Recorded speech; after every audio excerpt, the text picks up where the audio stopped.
Hello everyone guys, CBSE and HBSE boards exam की previous year question series में आपके सामने क्वेश्चन नंबर 35। और गाइस ये क्वेश्चन हरियाणा बोर्ड के 2024 के एग्जाम में पूछा गया है भाई। क्या खास बात है इस क्वेश्चन की? इस क्वेश्चन में आपको चॉइस दी गई थी, या तो ये वाले दो पार्ट अटेम्प्ट करो और इसके अथवा में दो पार्ट्स दिए गए थे वो वाले अटेम्प्ट कर लो। ये जो पहले वाला पार्ट है ये आपको 3 मार्क्स में दिया गया, दूसरे वाला 2 मार्क्स में। टोटली ये क्वेश्चन था 5 मार्क्स का। और खास बात क्या थी इस क्वेश्चन की? ये लास्ट क्वेश्चन था भाई केमिस्ट्री का। ठीक है, देखो, राइट द नर्नेस्ट इक्वेशन। पहले नर्नेस्ट इक्वेशन लिखो, फिर कैलकुलेट करना है ईएमएफ इस क्वेश्चन का। ठीक है, अगर आपको आती है नर्नेस्ट इक्वेशन तो आप आसानी से लिख सकते हैं। लिखो, यहां पे लिखेंगे क्या? नर्नेस्ट इक्वेशन क्या होती है? किसी भी कंसंट्रेशन पे एक सेल का इलेक्ट्रोड पोटेंशियल बताती है। ईएमएफ बोलूंगा मैं भी, पोटेंशियल बताती है, ईएमएफ बताती है एक सेल का। Standard electrode potential of cell minus क्या भाई? 2.303 RT by NF log base 10 concentration of product raise to their product के स्टिचोमेट्रिक कोफिशिएंट से भाई। ठीक है, बाई में concentration of reactant raise to stoichiometric coefficient of reactant. ये होती है नॉनस इक्वेशन। अगर मैं बात करूं 298 केल्विन पे, तो इसी इक्वेशन को आप लिख सकते हैं E standard electrode potential of the cell minus 2.303, ये 8.314 और 6500 फराडे की वैल्यू क्या होती है? 6500 कूलम रखेंगे आप जैसे ही टी, वैल्यू आ जाएगी 0.0591 बाई में इनटू में same log base 10 concentration of product raised to stoichiometric coefficient concentration of reactant raised to stoichiometric coefficient r small r। ठीक है, तो यहां पे भी स्मॉल r, सेम ही बात। ये इनके स्टोइचियोमेट्रिक कोफिशिएंट है, ये जो पावर में है। This is Nernst equation. फिर आप लिख सकते हैं इसका सिग्निफिकेंस। क्या सिग्निफिकेंस होता है नर्नेस इक्वेशन का? It tells electrode potential of a cell at any given concentration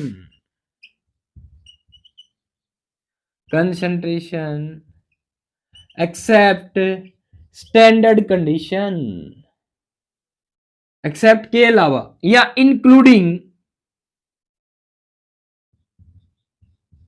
include करते हुए भाई स्टैंडर्ड कंडीशन।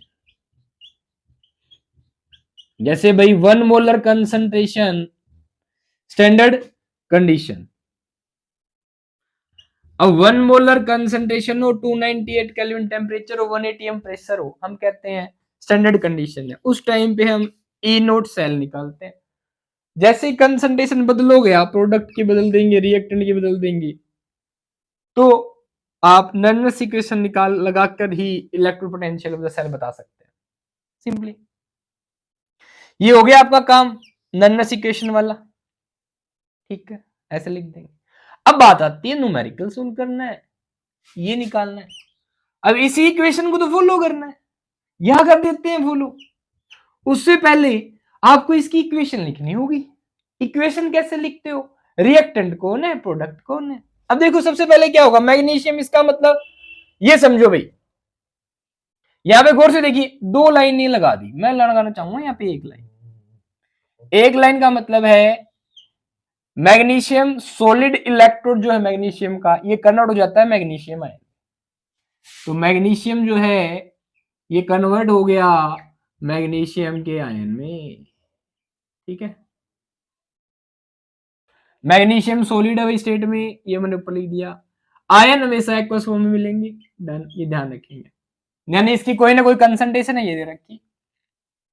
ठीक है, एक का मतलब क्या है, मैग्नीशियम इलेक्ट्रोड था, इसका सेपरेशन है किससे, सॉल्यूशन से। क्योंकि बीकर में ये देखो क्या होता है, ये बीकर होता है एक तरफ, यहाँ पे सॉल्यूशन होता है मैग्नीशियम का एक्वस में, या मैग्नीशियम का इलेक्ट्रोड, ये होगी लेफ्ट हैंड साइड। और लेफ्ट हैंड साइड क्या होता है, ऑक्सीडेशन। तो मैग्नीशियम ने 2 इलेक्ट्रॉन छोड़ दिए। बीच में होता है 2 लाइनें दिखाते हैं साल्ट ब्रिज को, दूसरे वेसल से जोड़ता है जिसमें सॉल्यूशन होगा अगेन और इलेक्ट्रोड होगा। यहाँ पे किसका इलेक्ट्रोड है, कॉपर का। अब कॉपर का क्या हुआ, राइट हैंड साइड क्या होता है, reduction, right hand side. Copper का इलेक्ट्रोड कॉपर के सॉल्यूशन से सेपरेट है, एक लाइन से दिखाएंगे, 2 नहीं लगाएंगे। 2 लाइनें किसके लिए लगाएंगे हम, साल्ट ब्रिज। डन, इनको बाहर से वायर से जोड़ देंगे, वाया किसी भी की या बल्ब से जोड़ दिया, बन गई इलेक्ट्रोकेमिकल सेल। ठीक है, अब देख लो यहां पे हमने कॉपर की कंसंट्रेशन चेंज कर दी, तो इसका मतलब कंसंट्रेशन चेंज की है। स्टैंडर्ड कंडीशन होती है 1 मोलर, ये भी होता है 1 मोलर, तो आंसर यहीं से निकल जाता है, ई नोट सेल से ही आ जाता। अब कंसंट्रेशन बदली है इसलिए हमने नन रेस्ट्रिक्शन लगाई है। अच्छा, यहाँ पे क्या हुआ, अभी कॉपर प्लस में बात करूं, कॉपर 2 प्लस किस में कन्वर्ट हुआ, एक्वस आयन हमेशा एक्वस में लेंगे आप, किस में कन्वर्ट हो जाता है भाई, कॉपर सॉलिड में, सिंपली। अच्छा सोचो, मैग्नीशियम ने कितने इलेक्ट्रॉन लॉस किए होंगे, 2 इलेक्ट्रॉन लॉस किए हैं। ठीक, कॉपर ने कितने गेन किए होंगे, ये जाने के लिए 2 इलेक्ट्रॉन गेन किए होंगे। वैसे इस प्रोसेस में कितने इलेक्ट्रॉन लॉस और गेन हो रहे हैं, 2। अब ये क्यों बता रहे हैं, दोनों तरफ है तो काट सकते हैं, बताया क्यों मैंने आपको। भाई ये जो n है इसका मतलब क्या है, नंबर ऑफ इलेक्ट्रॉन, चाहे टोटल इलेक्ट्रॉन जिनसे रिडक्शन हुआ हो या जिनसे ऑक्सीडेशन हुआ हो। ठीक है, हो गया।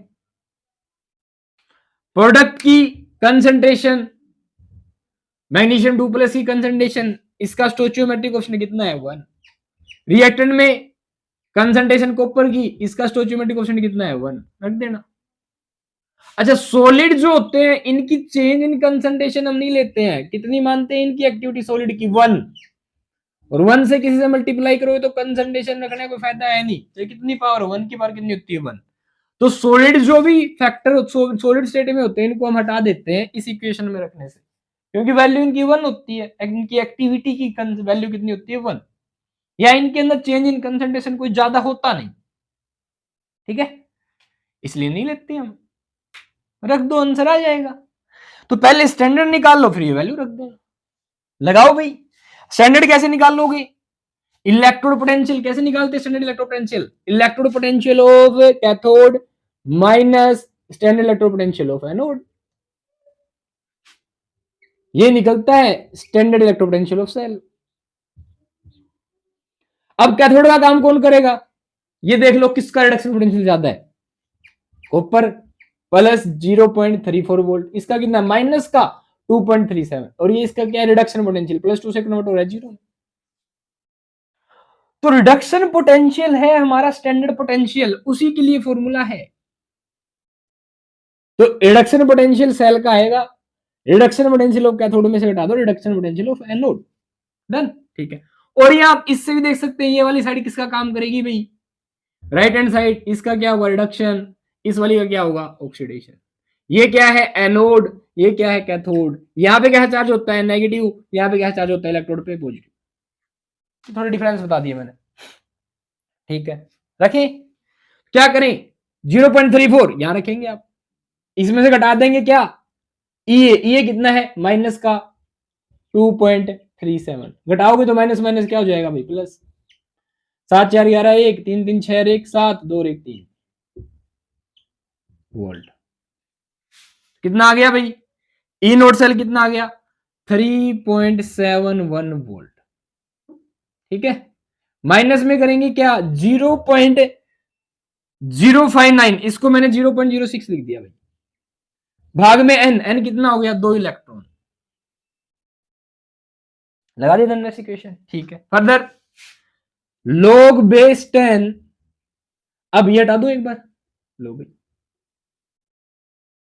कंसंट्रेशन ऑफ प्रोडक्ट, प्रोडक्ट में किसकी कंसंट्रेशन, मैग्नीशियम की, मैग्नीशियम की कंसंट्रेशन कितनी दे रखी है, ये 0.00001, यानी 10 की पावर कितना हो गया, माइनस का 3, देख सकते हो इसको, यहां पे लिख दिया 10 की पावर माइनस का 3, भाग में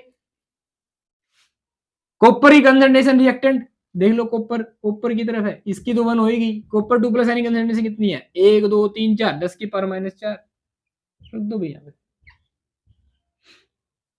स्टोइचियोमेट्रिक ऑप्शन दोनों का 1 1 है, कोई फर्क नहीं पड़ेगा, काटो अब, 10 की पावर माइनस 4 नीचे, 10 की पावर माइनस 3 ऊपर है, डिवाइड में पावर होती है तो ऊपर चली जाती है भाई, बेस सेम हो तो घट जाती है, माइनस में कितनी पावर है, माइनस 4, माइनस 4 क्या हो जाएगा, प्लस का 4, ये हटा दिया, या काटते तो क्या हो जाता, यहां से समझ लो भाई, क्या 10 की पावर माइनस 4, 10 की पावर प्लस का 4 ऊपर, 10 की पावर माइनस 3 नीचे, 10 की पावर प्लस का 3 नीचे, यही था, 10 की पावर माइनस 3 भाई 10 की पावर माइनस 4, 10 की पावर माइनस 4 ऊपर गया, 10 की पावर प्लस का 4 हो गया, मल्टीप्लाई करोगे तो 10 की पावर 3 को नीचे लिया, 10 की पावर प्लस का 3, क्या बचा, 10 की पावर 1, 10 बच गया। और log बेस 10 10 कितना होता है भाई, 1, कितना होता है 1, तो ये पूरी वाली वैल्यू कितनी होगी 1, इसको डिवाइड करो कितना आ गया 0.03, तो 3.71 में से 0.03 घटा दो भाई, 3.11 में से 3 गए 8, और 9 में से क्या 11 में 7, 7 बचा 6, 6 में से 0 गई 6,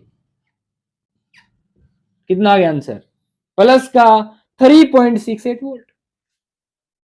जब आपने कंसंट्रेशन चेंज की इनकी, कॉपर की इतनी कम कर दी, इसकी भी बहुत कम कर दी 1 मोलर से, तो पोटेंशियल कितना आया 3.68 वोल्ट, हालांकि जो कि कम हो रहा है भाई स्टैंडर्ड से, थोड़ा सा ही कम हो रहा है, ज्यादा फर्क भी नहीं पड़ रहा, यानी अगर इतनी इतनी कंसंट्रेशन कम हो जाए 10 की पावर 3 टाइम्स, 10 की पावर 4 टाइम्स, 10,000 गुना कंसंट्रेशन कम कर दी एक मोलर से, इसकी 10,000 1,000 गुना कम कर दी, तो भी पोटेंशियल में चेंज कोई ज्यादा हुआ नहीं है, ये भी ध्यान रखना,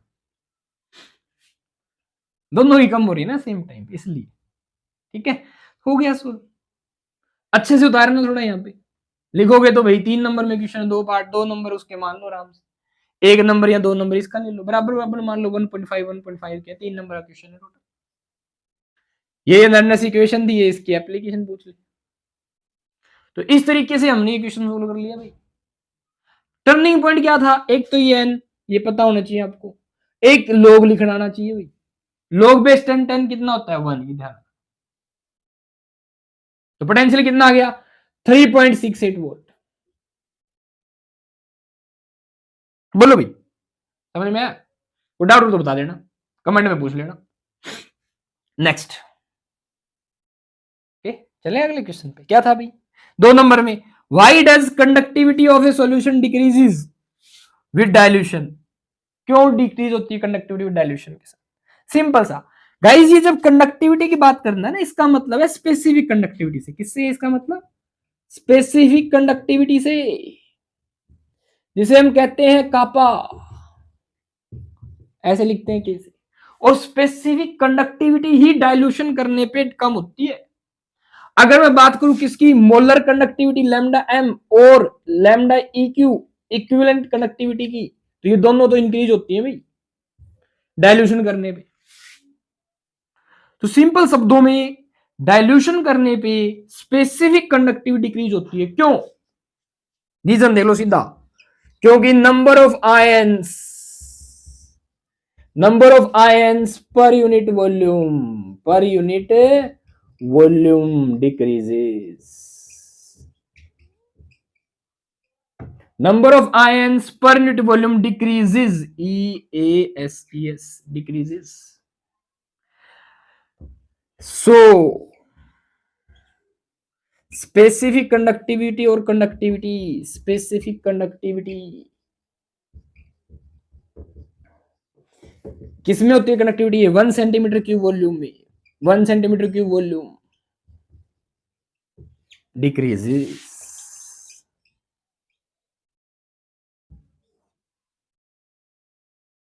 और आगे बता सकते हो स्पेसिफिक कंडक्टिविटी की डेफिनेशन। क्यों भाई? As specific conductivity is